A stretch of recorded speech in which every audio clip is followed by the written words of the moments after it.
আর নন্দীগ্রামে রীতিমতো কাদা ছোড়াছুড়ি না, বরং কাদা লেপার কথা বললেই বেটার বলা হবে। পবিত্র কর সেখানকার তৃণমূল প্রার্থী, কিন্তু তার দেওয়াল লিখনে কাদা দেওয়া হয়েছে। দেওয়াল লিখনে কাদা, বিজেপির বিরুদ্ধে দেওয়াল লিখন মুছে দেওয়ার অভিযোগ। কথা বলবো তৃণমূলের ব্যানার, হোর্ডিং, পতাকা ছেঁড়ার অভিযোগ বিজেপির বিরুদ্ধে, অভিযোগ তৃণমূল কংগ্রেসের। তৃণমূলের অভিযোগ অস্বীকার বিজেপি।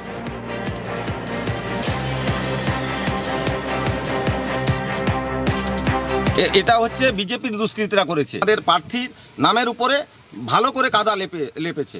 এই সমস্ত কাজ এই বিজেপির দুষ্কৃতীরা করেছে। আমি মনে করছি যে যারাই পঞ্চায়েত নির্বাচনে হামলা করেছিল তারাই ছাড়া আর আদার্স কেউ নয়। দৃষ্টান্তমূলক সাজা হোক, মানে যারা করেছে তাদের সাজা হোক, এবং চাই এই এলাকায় শান্তিপূর্ণভাবে যাতে সাধারণ মানুষ বসবাস করতে পারে তার জন্য সুব্যবস্থা করুক।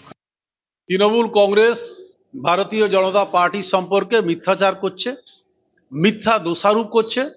তৃণমূল কংগ্রেসের আভ্যন্তরীণ দ্বন্দ্ব নন্দীগ্রাম বিধানসভা কেন্দ্রে পবিত্র করের নামে যা আছে, তৃণমূল কংগ্রেসের লোকেরাই তা মুছে দিচ্ছে, ছিঁড়ে দিচ্ছে। এটা তৃণমূল কংগ্রেসের আভ্যন্তরীণ দ্বন্দ্ব এবং তৃণমূল কংগ্রেসের এটা প্রতিবাদ।